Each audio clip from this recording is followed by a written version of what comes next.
사무엘상 25장의 키워드는 지혜입니다. 지혜. 자, 사무엘상 25장의 키워드가 뭐라고요? 지혜. 예, 지혜입니다. 자, 여러분들 그러면 지혜가 무슨 뜻일까요? 뭐 지혜라고 하는 이름도 많이 있고 우리가 어렸을 때부터 많이 듣는 단어 중에 하나가 지혜라고 하는 말입니다. 그런데 막상 지혜가 뭔가요? 라고 이렇게 물어보면 또 막상 대답하기 힘든 것 중에 하나가 또 그런 개념 중에 하나가 바로 이 지혜라고 하는 그런 개념입니다. 지혜가 뭐라고 생각하세요? 어떤 분들은 제 딸입니다 라고 하시는 분들 있어요. 그런 분도 있지만 지혜라고 하는 것은 여러 가지 의미가 있는데 제가 한번 찾아봤습니다. 지혜라고 하는 것은요, 사전적인 말씀을 드릴게요. 사물의 이치나 상황을 제대로 깨닫고 그것에 현명하게 대처하는 방도를 생각해내는 정신의 능력이다. 그러니까 깨닫는 것이 중요합니다. 먼저 깨닫고 그것에 현명하게 대처할 수 있는 것. 이것이 바로 지혜라고 하는 것이 국어 사전적인 의미입니다. 자, 히브리적인 사고를 한번 볼게요. 히브리에서 이 지혜를 호크마라고 합니다. 많이 들어보셨을 거예요. 호크마라고 하는 그 히브리 언어는 바로 이렇습니다. 올바른 삶을 위한 판단력. 무엇이라고요? 올바른 삶을 위한 판단력이다. 그러니까 삶과 굉장히 관련이 있습니다.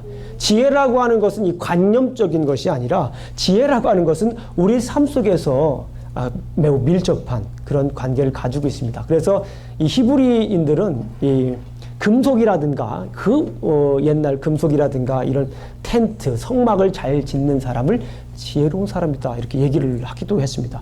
그러면 이 헬라적인 의미는 무엇일까요? 우리 헬라 하면 이 철학이 떠오르잖아요. 예, 그리스 하면 그리스 철학 떠오르는데요. 이 헬라에서 지혜라고 하는 것은 이해력을 지혜라고 합니다. 그래서 헬라어로 소피라고 하지요. 그래서 이 철학이라고 하는 말이 뭐죠? 필라소피라고 하는 말은 지혜에 대한 사랑이다. 뭐 이렇게 얘기도 하기도 합니다. 그렇다면 여러분들은 김영중 목사가 생각하는 지혜가 뭔지 한번 궁금하시지 않습니까? 제가 새벽 예배 때도 한번 말씀드린 적이 있습니다. 저는 지혜를 이렇게 생각을 합니다. 삶의 우선순위를 결정하는 능력으로 지식을 삶 속에 적용하는 것이다. 누구의 정의라고요? 좀 민망하기는 하지만 그래도 제 정의입니다. 다시 한번 말씀드릴게요. 삶의 우선순위를 결정하는 능력으로 지식을 삶 속에 적용하는 것이다.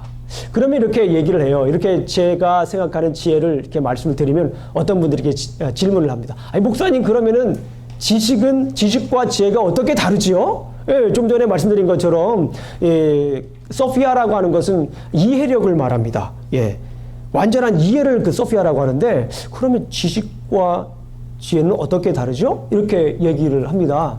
저는 그렇게 표현을 합니다. 지식에 발을 달면 지혜가 된다. 멋있지 않나요?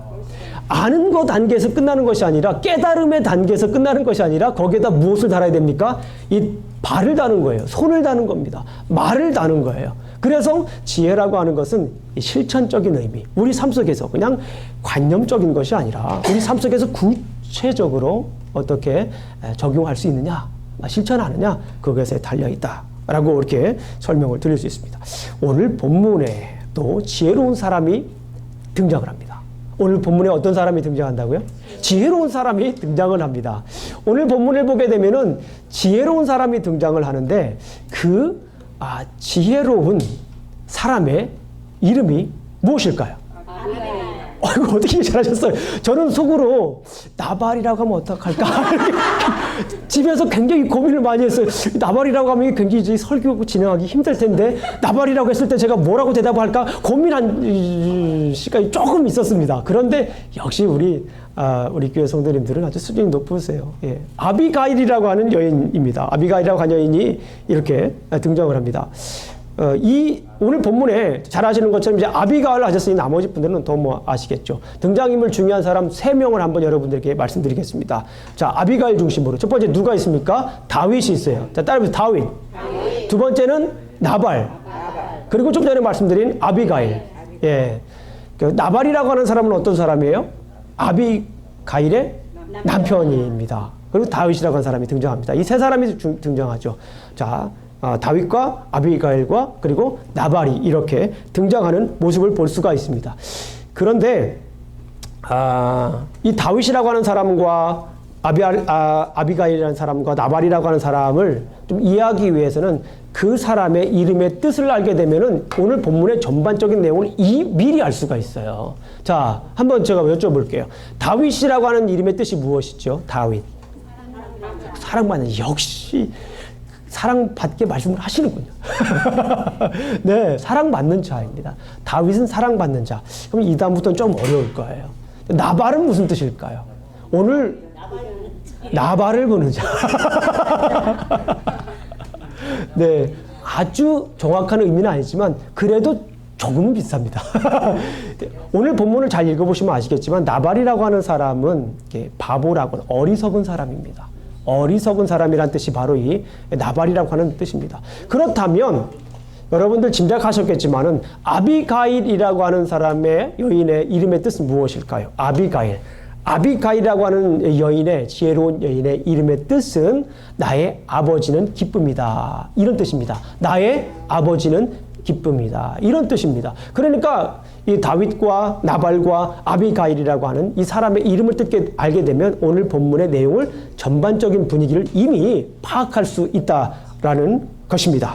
자, 그러면 오늘 본문 말씀을 한번 보도록 하겠습니다. 자, 이 나발과 다윗과의 관계가 오늘 본문에서 먼저 시작이 됩니다. 자, 그럼 말씀드렸듯이 자, 다윗과 나발 둘이 만났어요. 그런데 다시 말씀드리면 사랑받는 자와 또 이 어리석은 사람이 만났습니다. 분위기가 어떻게 될까요? 자, 여러분들 잘 아시는 것처럼 다윗은 다윗은 어떤 사람이었습니까? 다윗은 전장에서도 보았듯이 계속해서 신세가 뭐예요? 도망자 신세였습니다. 도망자 신세였지만은 이 다윗에게 정말 중요한 것은 도망자임에도 불구하고 하나님의 주권과 하나님께서 사랑받는 사람이었습니다. 하나님께 사랑받는 사람이었죠. 그런데 왜 하나님께 사랑을 받았죠? 하나님의 주권과 또 하나님의 공의를 지난주 제목이었죠. 그죠? 설교 말씀이었죠. 하나님의 주권과 하나님의 공의를 완전히 따르는 사람이었기 때문에 하나님의 사랑을 받는 사람이었습니다. 자, 그러면 나발은 어떤 사람일까요? 나발은 어리석은 사람이라고 제가 말씀드렸는데, 자, 어리석기 전에, 이 본문에서 어리석은 행동을 하기 전에 나발이 어떤 사람이었는지 오늘 본문은 얘기를 하고 있습니다. 자, 25장 2절을 보겠습니다. 25장 2절을 다 같이 한번 읽어보도록 하겠습니다. 나발이 어떤 사람인지 우리 함께 25장 2절을 한번 보도록 하겠습니다. 자, 시작. 마온에 한 사람이 있는데 그의 생업이 갈멜에 있고 심히 부하여 양이 3,000마리요 염소가 1,000마리이므로 그가 갈멜에서 그의 양 털을 깎고 있었으니. 자, 오늘 본문 말씀을 보게 되면은 나발은 어떤 사람입니까? 심히 부자인 사람이에요. 그냥 부자도 아니라 심히 부자 있는 사람입니다. 어떻게 할 수 있어요? 양이 3,000마리나 있대요. 양이 3,000마리. 와. 그리고 또 염소가 몇 마리 있어요? 1,000마리. 그래서 양과 염소가 더 몇 마리입니까? 4,000마리. 그 유대 광야에서 4,000마리나 되는 이 양과 염소를 가지고 있다라고 하는 것은 좀 전에 말씀드린 것처럼 심히 부자입니다. 요즘 말로 표현을 하게 되면 뭐라고 표현할 수 있을까요? 이 재벌과 같은 사람입니다. 예, 재벌과 같은 그런 사람입니다. 그런데 다윗이 나발에게 보호의 대가를 요구합니다. 그래서 소년 10명을 선발하여서 나발의 집을 방문하게 합니다. 나발의 집에 방문해가지고 얘기를 하죠. 어떻게 얘기를 하고 합니까? 평강하라, 너는 평강하라, 내 집도 평강하라, 내 소유도 평강하라, 이렇게 얘기를 합니다. 이 말은 뭐냐면 특별한 욕심이 없다라는 거예요. 다윗 자체가 특별한 욕심이 없이 평안하기를 바란다라는 그런 이야기입니다. 그런데 여기에서 이 다윗이 자신들의 소년들을 통하여서 이 나발에게 대가를 요구하는 것은 당연한 것입니다. 다윗은 도망자였지만은 그의 사람들과 나발의 소유를 관리해 주고 있었기 때문입니다. 한번 읽어볼까요? 자, 7절 한번 읽어보겠습니다. 7절 다 같이 한번 읽어보도록 하겠습니다. 시작. 내가 양털 깎는 자들이 있다 함을 이제 내가 들었노라. 내 목자들이 우리와 함께 있었으나 우리가 그를 해하지 아니하였고 그들이 갈멜에 있는 동안에 그들의 것을 하나도 잃지 아니하였나니. 오늘 본문에 있는 말씀을 보니까 양털 깎는 자들을 어떻게 했습니까? 이 보호해 줬어요. 보호해주고 나발의 소유에 손해가 있지 않도록 어떻게 했습니까? 보호해줬어요. 그러니까 당연히 다윗은 이 부자인 나발에게 대가를 요구할 수 있는 그런 충분한 상황이었습니다. 그런데 여러분들 같으면 어떻게 하겠어요? 뭐 얼마 이렇게 줄 수도 있잖아요. 그런데 오늘 성경 말씀을 보니까 이 나발은 어떻게 했죠? 그의 다윗의 요구를 거절하게 됩니다. 자, 한번 10절을 한번 보겠습니다. 10절 한번 볼게요. 시작. 나발이 다윗의 사원들에게 대답하여 이르되 다윗은 누구이며 이새의 아들은 누구냐? 요즘에 각기 주인에게서 억지로 떠나는 종이 많도다. 여기 있는 말씀을 보게 되면 단순히 그냥 거절한 게 아닙니다. 단순히 거절한 것이 아니라 왕권을 부인합니다. 지난번에도 살펴보았듯이 이미 다윗은 당시 다윗이 도망하는 지역에서도 많은 사람들이 다윗을 왕으로 생각할 정도로 이미 하나님의 뜻을 행하는 사람이었어요. 단지 도망자 신세였었고요. 단지 하나님의 말씀 따라서 광야에서 훈련받는 과정이었지요. 그런데 오늘 이 나발이 뭐라고 합니까?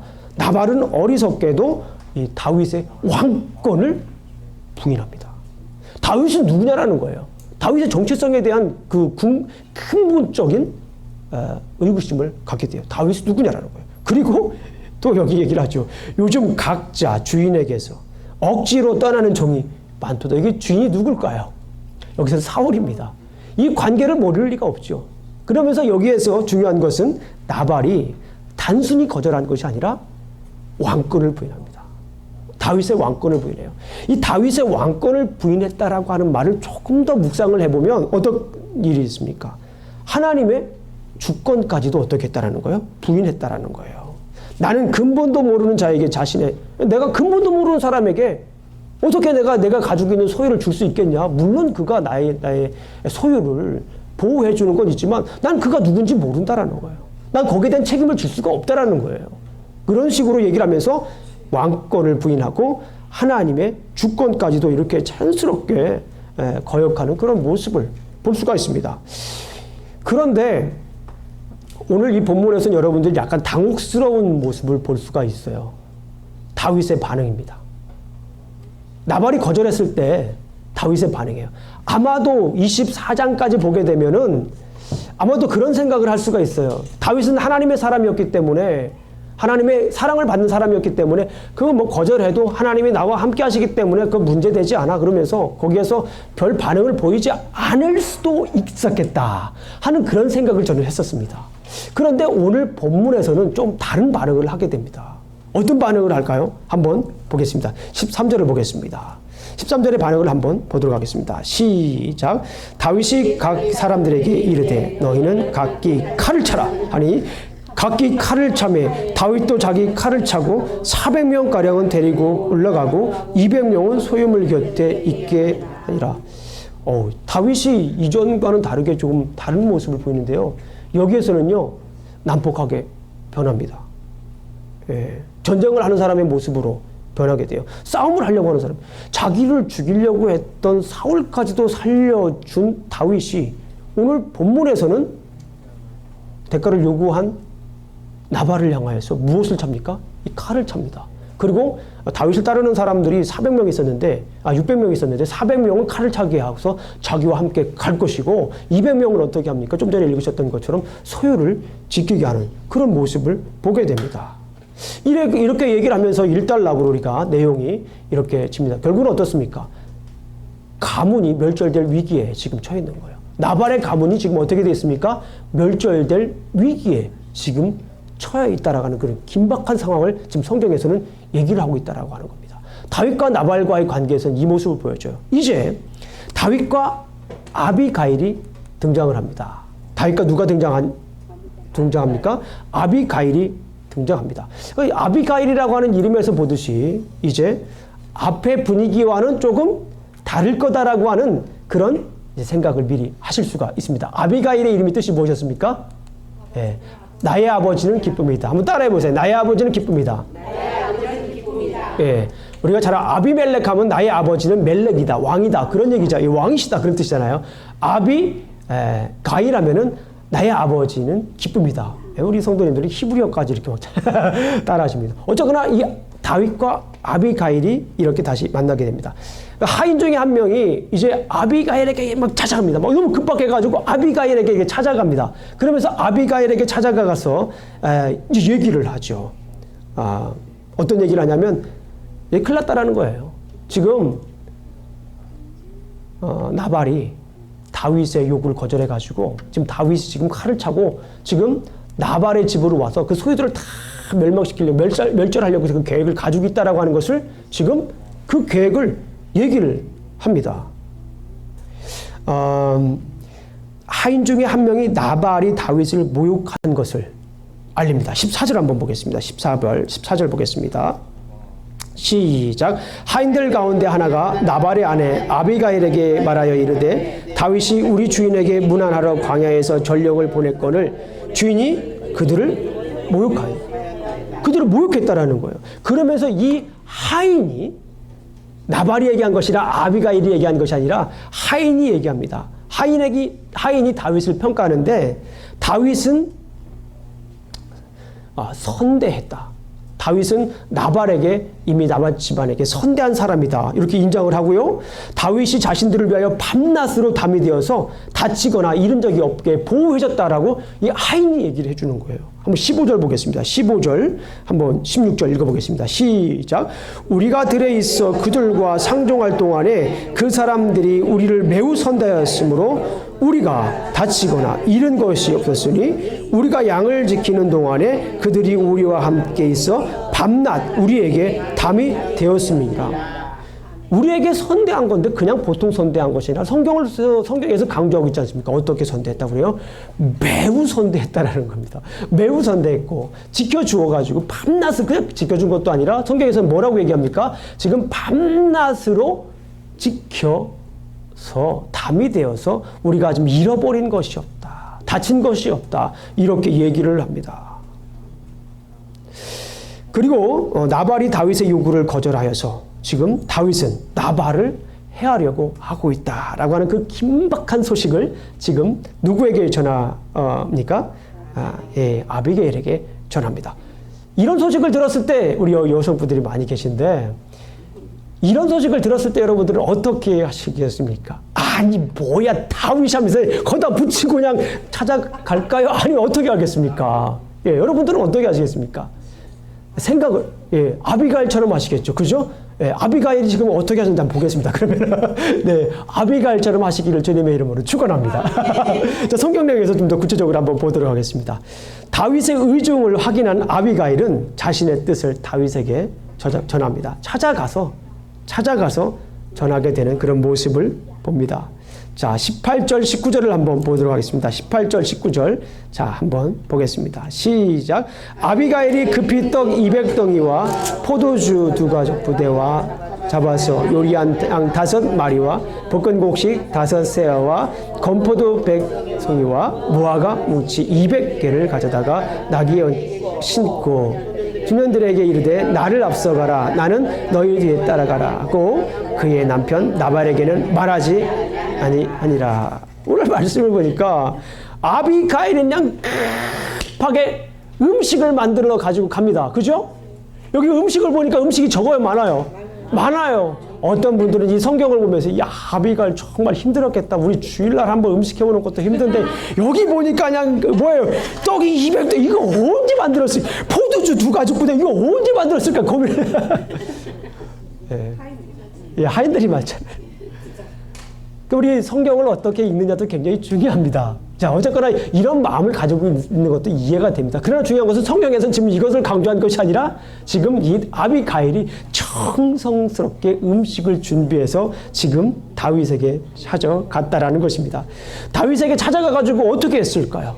다윗에게 찾아가셔서 이제 아비가일이 어떻게 하는지 우리가 한번 살펴보도록 하겠습니다. 여러 내용들이 있지만 이제 18절과 19절 읽었고 24절 한번 읽어보겠습니다. 24절 한번 읽어보겠습니다. 오늘 우리가 읽은 성경 봉독한 내용입니다. 23절부터 한번 읽어보겠습니다. 23절부터 24절까지 한번 읽어보겠습니다. 시작.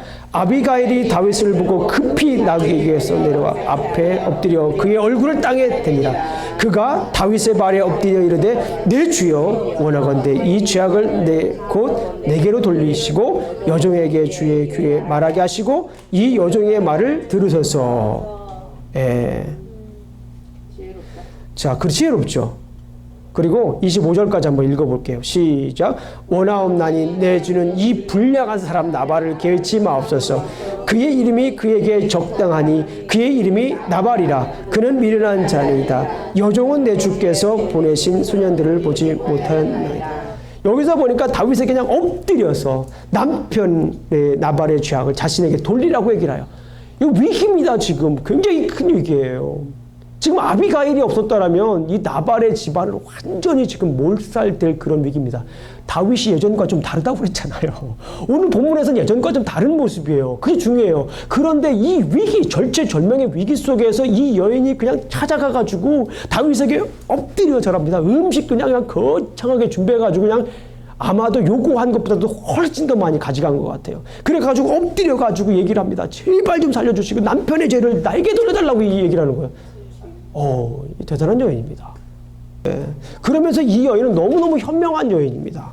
하나님의 마음을 읽어요. 하나님의 마음. 여기에서 다윗에게 그냥 다윗의 자존심만 살려주려고 하는 것이 아니라 항상 이 위기 속에서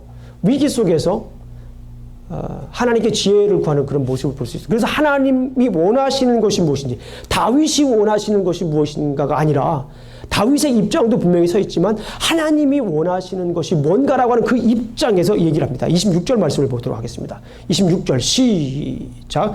내 주여 여호와께서 살아계심을 두고 맹세하노니 내 주도 살아계시거니와 내 주의 손으로 피를 흘려 친히 보복하시는 일을 여호와께서 막으셨으니 내 주의 원수들과 내 주를 헤아려 하는 자들을 나발과 같이 되기를 원하나이다. 27절까지 한번 읽어보겠습니다. 시작. 여종이 내 주께 가져온 이 예물을 내 주를 따르는 이 소년들에게 주시게 하시고. 여기 한번 보세요. 지금 뭐합니까? 하나님의 지금 뭐예요? 하나님의 마음, 하나님의 입장에서 하나님이 주시는 지혜를 지금 전하고 있는 것을 우리가 볼 수가 있습니다. 그리고 용서를 구하죠. 용서를 구합니다. 그런데 정말 중요한 것은 뭐냐면 나발은 하나님의 주권을 인정하지 않았어요. 아까도 살펴봤지만 이 다윗의 왕권을 완전히 부정했을 뿐만 아니라 하나님의 주권을 인정하지 않았는데 이 여인은 여기서 정말 중요한 부분입니다. 이 위기 속에서 이런 절체절명의 위기 속에서 하나님이 주신 지혜로 말을 얘기하는 거예요.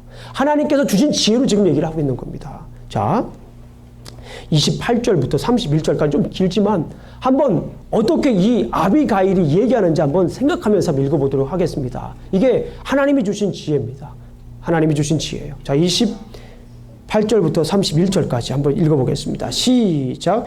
주의 여종의 허물을 용서하여 주옵소서. 여호와께서 반드시 내 주를 위하여 든든한 집을 세우시리니 이는 내 주께서 여호와의 싸움을 싸우시며 내 주의 일생에 내 주께서 선한 일을 찾을 수 없음이니이다. 사람이 일어나서 내 주를 쫓아 내 주의 생명을 잃지라도 내 주의 생명은 내 주의 하나님 여호와와 함께 생명 싸개 속에 있었을 것이요 내 주의 원수들의 생명은 물매로 던지든 여호와께서 그것을 던지시리이다. 여호와께서 내 주에 대하여 하신 말씀을 내 모든 손을 내 주께서 행하사 내 주를 이스라엘의 지도자로 사오실 때에 내 주께서 무죄한 피를 흘리셨다든지 내 주께서 친히 보복하셨다든지 함으로 말미암아 슬퍼하실 것도 없고 내 주의 마음에 걸리는 것도 없으시리니 다만 여호와께서 내 주를 후대하실 때에 원하건대 내 주의 여종을 생각하옵소서. 여기에서 뭐라고 지금 얘기를 하고 있는 거예요? 지금 이 여인을 계속해서 하나님의 주권을 계속해서 인정하고 있는 거예요. 하나님이 주신 지혜로 약속을 지키는 분이다. 하나님은 약속을 지키시는 분이다. 그죠? 내 주를 위하여 든든한 집을 하나님은 든든한 집을 세우신다라는 거예요. 그리고 또 한 가지 생명을 다스리는 분이시다. 그리고 선을 행하시는 분이다. 이렇게 하나님의 주권을 인정하면서 계속해서 말씀하고 있는 것을 우리가 볼 수 있습니다. 그리고 지혜로운 여인이에요. 하나님의 지혜를 이렇게 하나님의 주권을 인정한 다음에 마지막에 얘기를 딱 해요. 뭐라고 얘기를 합니까? 하나님의 말씀을 따르면 보복할 필요도 없어요. 하나님의 말씀을 따르면 뭐예요? 피도 흘릴 필요가 없다라는 거예요. 그리고 또 한 가지 더 얘기합니다. 하나님의 말씀을 지키면 다윗 스스로가 당신 스스로가 죄책감을 가질 필요도 없다는 게 나중에. 얼마나 지혜로운 여인이에요. 하나님의 주권을 인정하면서 다윗의 입장에서 앞으로 하나님의 말씀, 당신은 왕이 될 사람이라는 거예요. 당신은 하나님께서 당신의 집을 든든히 세울 사람이라는 거예요. 그런데 여기서 이렇게 학살을 하면, 여기서 이렇게 피를 보게 되면 나중에 이 일 때문에 뭐 할 거라는 거예요? 후회할 거라는 거예요. 이게 바로 이 여인의 무엇입니까? 지혜입니다. 이런 지혜로운 여인 되시길 주님의 이름으로 축원합니다. 하나님의 주권을 인정할 때에 하나님께서 이런 지혜를 주실 줄로 믿습니다. 지금 이 아비가일은 나발의 목숨을 살린 것뿐만 아니라 지금 뭐 하고 있는 거예요? 지금 가문을 지금 살리고 있는 거예요. 집안을 살리고 있는 거예요. 지금 집안을 살리고 있는 그런 모습을 우리가 볼 수 있습니다. 그 뒤에 내용은 이렇습니다. 그 뒤에 내용을 보게 되면 결국에는 이제 하나님의 주권을 인정하면서 하나님이 주신 지혜로 다윗에게 그 얘기를 했을 때 다윗이 거기에서 어떤 반응을 하느냐, 이것도 매우 중요합니다. 다윗이 어떻게 얘기를 했을까? 나를 놀려? 라고 하지 않고 여기에서 뭐라고 얘기했냐면 하나님께서 주신 지혜로 이렇게 얘기를 하니까 다윗은 여기에서 하나님의 사랑을 받는 자 다윗은 여기에서 이 지혜로운 여인 아비가일의 이야기를 듣고 따릅니다. 그럴 뿐만 아니라 이 아비가일을 칭찬까지도 합니다. 아멘. 자, 우리 한번 말씀을 보겠습니다. 자, 32절부터 33절까지 한번 보겠습니다. 시작. 다윗이 아비가일에 이르되 오늘 너를 보내어 나를 영접하게 하신 이스라엘 하나님 여호와를 찬송할지로다. 내 지혜를 칭찬할지며 내게 복이 있을지로다. 오늘 내가 피를 흘릴 것과 친히 복수하는 것을 내가 막았느니라. 하나님의 지혜로 얘기를 하니까 이 다윗이 여기서 예전의 모습으로 어떻게 합니까? 다시 돌아온 것 같아요. 24장에서 사울을 살려주었던 그 하나님의 주권과 하나님의 공의를 따랐던 이 다윗의 모습으로 다시 돌아온 것을 볼 수가 있습니다. 누구를 통해서? 지혜로운 여인을 통해서 이렇게 바뀐 것을 볼 수가 있습니다. 그 뒤에는 여러분들 너무나도 잘 아시는 것처럼 다윗은 맹세를 해요. 내가 절대 치지 않겠다라고 맹세를 합니다. 누구의 이름으로? 하나님의 이름으로 맹세를 하게 됩니다. 그리고 나서 이 일을 아비가일이 남편 나발에게 이야기했을 때 이 소식을 들은 나발은 어떻게 됩니까? 몸이 딱 굳어버리는 거예요. 몸이 열흘 동안 굳었어요. 그리고 난 다음에 결국에는 죽게 됩니다. 그리고 나서 이제 나발이 죽자 아비가일을 다윗은 뭐로 삼아요? 아내로 삼았다라고 하는 이야기가 오늘 본문의 이야기입니다.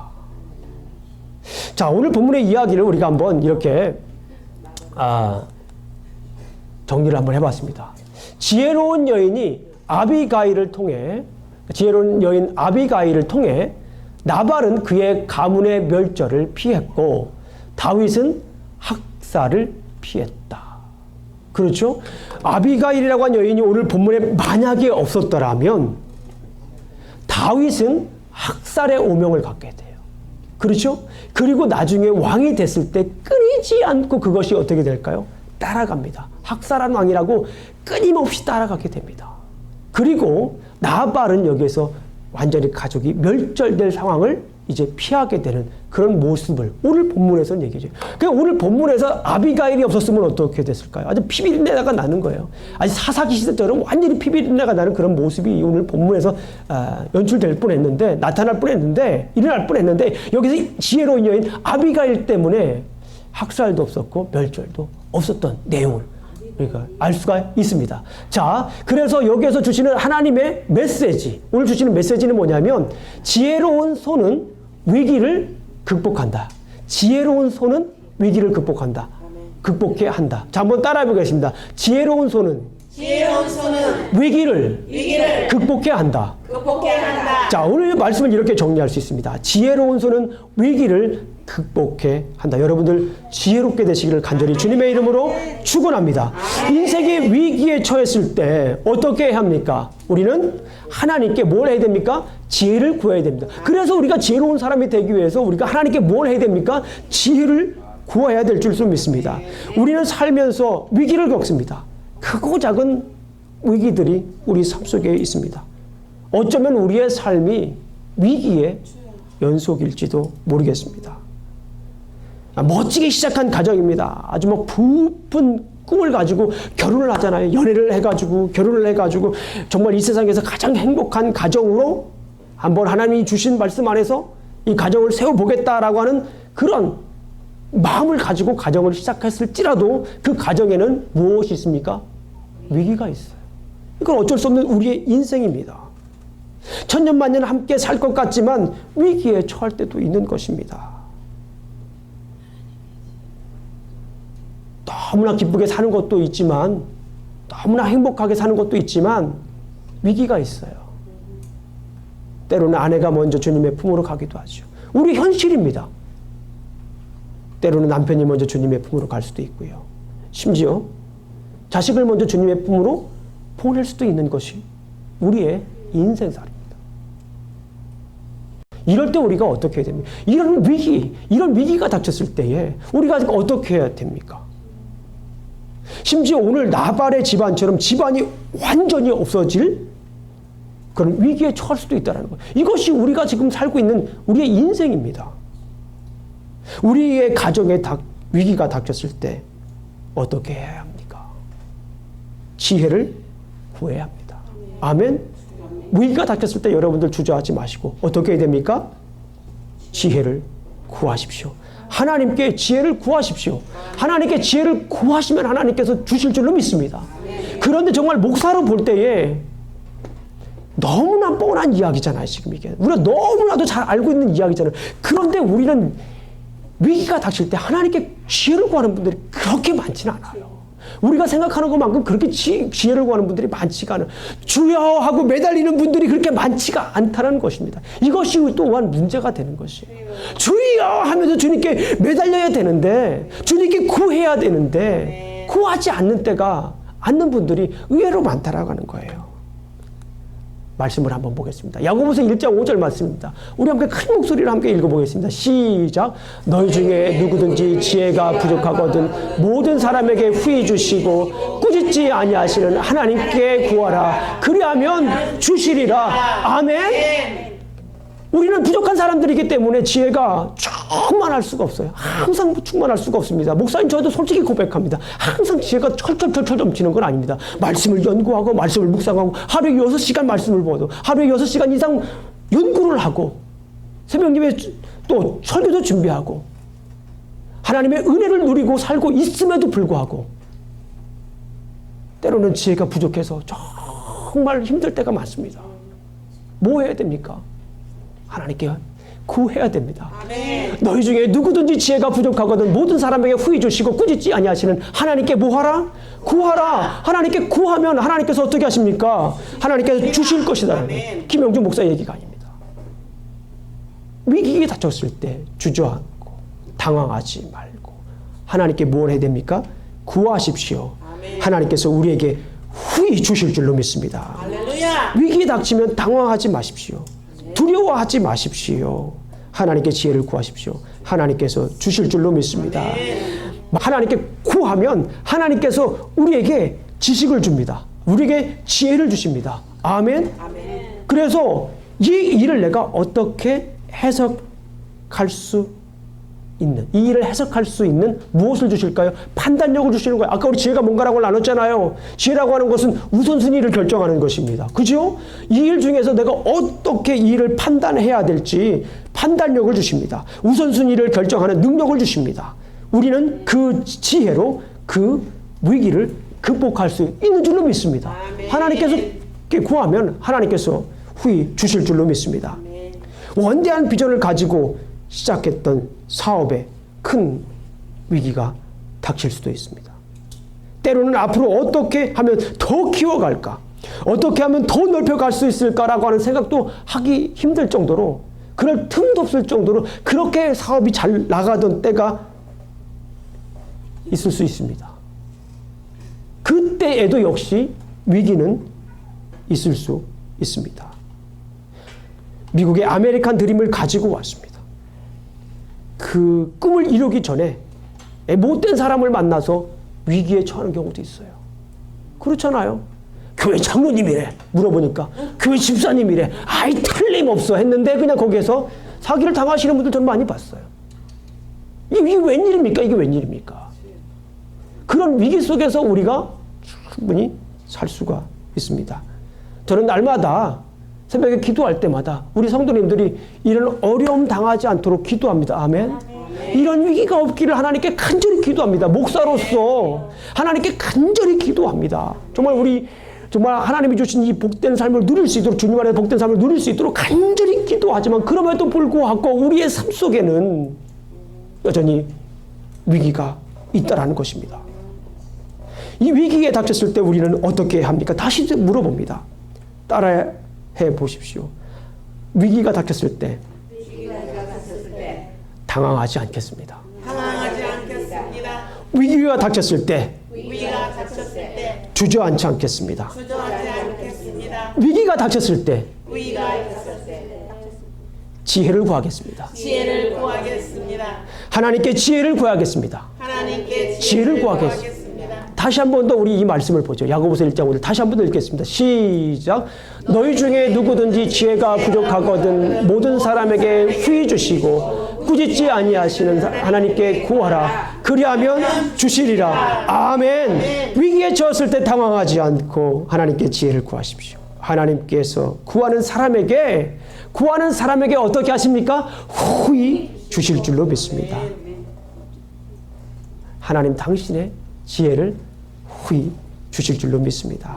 아멘. 말씀으로 이를 해석할 수 있는, 그 말씀으로 위기를 해석할 수 있는 판단력을 주실 줄로 믿습니다. 어려움 속에서 내가 무엇을 먼저 해야 될지 결정할지 그런 능력을, 그런 지혜를 주실 줄로 믿습니다. 아멘. 이 어려움을, 이 위기를 내가 어떻게 뚫고 나아갈지 하나님께서 그 길을 보여주실 줄로 믿습니다. 우선순위를 결정할 수 있는 능력을 주실 줄로 믿습니다.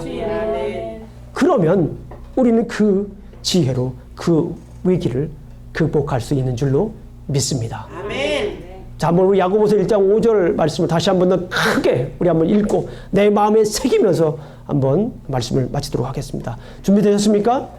자, 시작. 너희 중에 누구든지 지혜가 부족하거든 모든 사람에게 후히 주시고 꾸짖지 아니하시는 하나님께 구하라. 그리하면 주시리라. 아멘. 기도하시겠습니다. 하나님 감사합니다. 오늘도 부족한 종이 또 하나님의 말씀을 증거했습니다. 우리에게 지혜가 필요합니다. 지혜로운 여인 아비가일에게 주셨던 그 지혜를 오늘 우리에게도 주시옵소서. 우리가 아비가일의 지혜로 살아가야겠습니다. 우리가 얻은 지식이 아니라, 우리가 얻은 경험이 아니라 주님께서 주신 그 지혜로 우리가 살아가기를 원합니다. 지혜로운 손은 위기를 극복해야 한다는 아버지의 말씀을 우리가 오늘 배웠습니다. 지혜가 부족할 때 구하면 꾸짖지 않고 후히 주신다라고 하는 말씀을 우리가 깨달았습니다. 알았습니다. 주시리라고 하는 말씀을 깨달았습니다.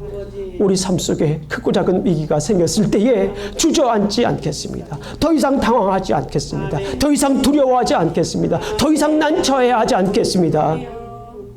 주님께 나아가 지혜를 구하겠습니다. 주님 도와주시옵소서. 예수님 이름으로 기도합니다. 아멘.